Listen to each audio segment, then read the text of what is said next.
Soria Moria Castle. There was, once upon a time, a couple of folks who had a son called Halvor. Ever since he had been a little boy, he had been unwilling to do any work and had just sat raking about among the ashes. His parents sent him away to learn several things, but Halvor stayed nowhere, for when he had been gone 2 or 3 days, he always ran away from his master, hurried off home, and sat down in the chimney corner to grub among the ashes again. One day, however, a sea captain came and asked Halvor if he hadn't a fancy to come with him and go to sea and behold foreign lands. And Halvor had a fancy for that, so he was not long in getting ready. How long they sailed, I have no idea, but after a long, long time, there was a terrible storm, and when it was over and all had become calm again, they knew not where they were, for they had been driven away to a strange coast of which none of them had any knowledge. As there was no wind at all, they lay there becalmed, and Halvor asked the skipper to give him leave to go on shore to look about him, for he would much rather do that than lie there and sleep. "Dost thou think that thou art fit to go where people can see thee?" said the skipper. "Thou hast no clothes but those rags thou art going about in." Halvor still begged for leave, and at last got it, but he was to come back at once if the wind began to rise.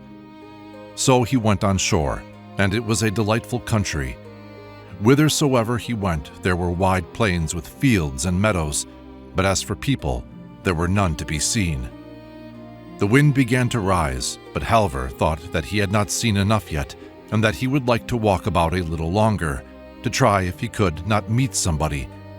So after a while he came to a great highway, which was so smooth that an egg might have been rolled along it without breaking.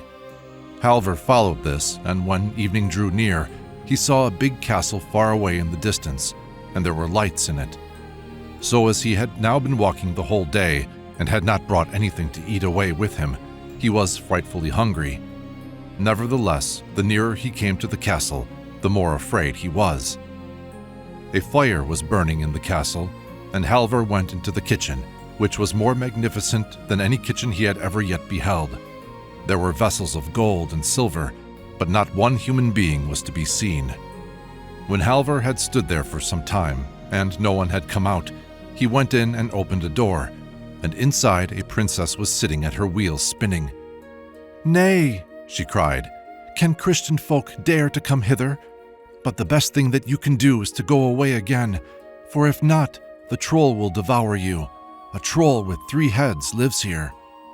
"I should have been just as well pleased if he had had 4 heads more, for I should have enjoyed seeing the fellow," said the youth. "And I won't go away, for I have done no harm, but you must give me something to eat, for I am frightfully hungry." When Halvor had eaten his fill, the princess told him to try if he could wield the sword which was hanging on the wall, but he could not wield it, nor could he even lift it up. "Well then, you must take a drink out of that bottle which is hanging by its side, for that's what the troll does whenever he goes out and wants to use the sword," said the princess. Halvor took a draught, and in a moment he was able to swing the sword about with perfect ease. And now he thought it was high time for the troll to make his appearance, and at that very moment he came, panting for breath. Halvor got behind the door. "Hoo-ta-too," said the troll as he put his head in at the door. "It smells just as if there were Christian man's blood here." "Yes, you shall learn that there is," said Halvor, and cut off all his heads. The princess was so rejoiced to be free that she danced and sang, but then she remembered her sisters and said, "If my sisters were but free too." "Where are they?" asked Halvor. So she told him where they were. One of them had been taken away by a troll to his castle, which was 6 miles off, and the other had been carried off to a castle which was 9 miles farther off still. "But now," said she, "you must first help me to get this dead body away from here." Halvor was so strong that he cleared everything away and made all clean and tidy very quickly.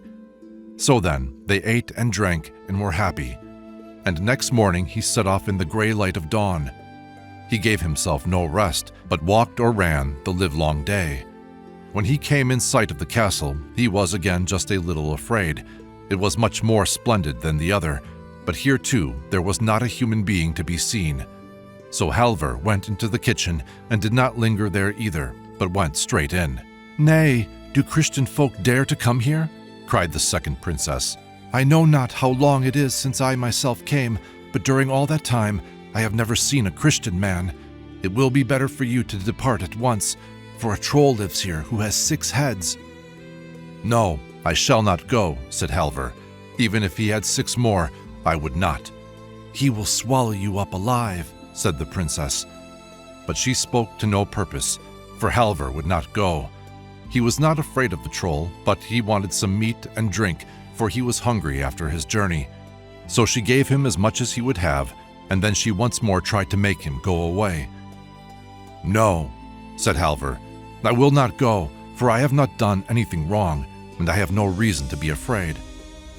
"He won't ask any questions about that," said the princess, "for he will take you without leave or right. But as you will not go, try if you can wield that sword which the troll uses in battle." He could not brandish the sword, so the princess said that he was to take a draught from the flask which hung by its side, and when he had done that, he could wield the sword. Soon afterwards, the troll came, and he was so large and stout that he was forced to go sideways to get through the door. When the troll got his first head in, he cried, "Hoot-a-too! It smells of a Christian man's blood here." With that, Halvor cut off the first head, and so on with all the rest. The princess was now exceedingly delighted, but then she remembered her sisters and wished that they too were free. Halvor thought that might be managed, and wanted to set off immediately, but first he had to help the princess remove the troll's body, so it was not until morning that he set forth on his way. It was a long way to the castle, and he both walked and ran to get there in time. Late in the evening he caught sight of it, and it was very much more magnificent than either of the others. And this time he was not in the least afraid, but went into the kitchen, and then straight on inside the castle. There a princess was sitting, who was so beautiful that there was never anyone to equal her. She too said what the others had said, that no Christian folk had ever been there since she had come, and entreated him to go away again, or else the troll would swallow him up alive. The troll had 9 heads, she told him. Yes, and if he had 9 added to the 9, and then 9 more still, I would not go away, said Halvor, and went and stood by the stove. The princess begged him very prettily to go lest the troll should devour him, but Halvor said, "Let him come when he will." So she gave him the troll's sword and bade him take drink from the flask to enable him to wield it. At that same moment the troll came, breathing hard, and he was ever so much bigger and stouter than either of the others, and he too was forced to go sideways to get in through the door. "Hatoo, hatoo! What a smell of Christian blood there is here," said he. Then Halvor cut off the first head, and after that the others. But the last was the toughest of them all, and it was the hardest work that Halvor had ever done to get it off, but he still believed that he would have strength enough to do it. And now all the princesses came to the castle and were together again, and they were happier than they had ever been in their lives. And they were delighted with Halvor, and he with them, and he was to choose the one he liked best. But of the 3 sisters, the youngest loved him best. But Halvor went about and was so strange and mournful and quiet that the princesses asked what it was that he longed for, and if he did not like to be with them. He said that he did like to be with them, for they had enough to live on, and he was very comfortable there. But he longed to go home, for his father and mother were alive, and he had a great desire to see them again. They thought that this might be easily done. "You shall go and return in perfect safety if you will follow our advice," said the princesses. So he said that he would do nothing that they did not wish. Then they dressed him so splendidly that he was like a king's son, and they put a ring on his finger, and it was one which would enable him to go there and back again by wishing. But they told him that he must not throw it away or name their names, for if he did, all his magnificence would be at an end, and then he would never see them more. "If I were but at home again, or if home were but here," said Halvor, and no sooner had he wished this than it was granted. Halvor was standing outside his father and mother's cottage before he knew what he was about. The darkness of night was coming on, and when the father and mother saw such a splendid and stately stranger walk in, they were so startled that they both began to bow and curtsy. Halvor then inquired if he could stay there and have lodging for the night. No, that he certainly could not. "We can give you no such accommodation," they said, "for we have none of the things that are needful when a great lord like you is to be entertained. It will be better for you to go up to the farm. It is not far off. You can see the chimney pots from here, and there they have plenty of everything." Halvor would not hear of that. He was absolutely determined to stay where he was, but the old folks stuck to what they had said and told him that he was to go to the farm, where he could get both meat and drink, whereas they themselves had not even a chair to offer him. "No," said Halvor, "I will not go up there till early tomorrow morning. Let me stay here tonight. I can sit down on the hearth." They could say nothing against that, so Halvor sat down on the hearth and began to rake about among the ashes, just as he had done before when he lay there idling away his time. They chattered much about many things, and told Halvor of this and of that, and at last he asked them if they had never had any child. "Yes," they said. They had a boy who was called Halvor, but they did not know where he had gone, and they could not even say whether he were dead or alive. "Could I be he?" said Halvor. "I should know him well enough," said the old woman, rising. "Our Halvor was so idle and slothful that he never did anything at all, and he was so ragged that one hole ran into another, all over his clothes. Such a fellow as he was could never turn into such a man as you are, sir." In a short time, the old woman had to go to the fireplace to stir the fire, and when the blaze lit up Halvor, as it used to do when he was at home raking up the ashes, she knew him again. "Good heavens, is that you, Halvor?" said she, and such great gladness fell on the old parents that there were no bounds to it. And now he had to relate everything that had befallen him, and the old woman was so delighted with him that she would take him up to the farm at once to show him to the girls who had formerly looked down on him so. She went there first, and Halvor followed her. When she got there, she told them how Halvor had come home again, and now they should just see how magnificent he was. "He looks like a prince," she said. "We shall see that he is just the same ragamuffin that he was before," said the girls, tossing their heads. At that same moment Halvor entered, and the girls were so astonished that they left their kirtles lying in the chimney corner and ran away in nothing but their petticoats. When they came in again, they were so shamefaced that they hardly dared to look at Halvor, towards whom they had always been so proud and haughty before. "Aye, aye, you have always thought that you were so pretty and dainty that no one was equal to you," said Halvor. "But you should just see the eldest princess whom I set free. You look like herdswomen compared with her, and the second princess is also much prettier than you. But the youngest, who is my sweetheart, is more beautiful than either sun or moon.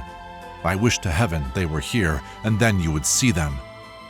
Scarcely had he said this before they were standing by his side, but then he was very sorrowful, for the words which they had said to him came to his mind. Up at the farm a great feast was made ready for the princesses, and much respect paid to them, but they would not stay there. "We want to go down to your parents," they said to Halvor, "so we will go out and look about us." He followed them out, and they came to a large pond outside the farmhouse. Very near the water there was a pretty green bank, and there the princesses said they would sit down and while away an hour, for they thought it would be pleasant to sit and look out over the water, they said. There they sat down, and when they had sat for a short time, the youngest princess said, "I may as well comb your hair a little, Halvor."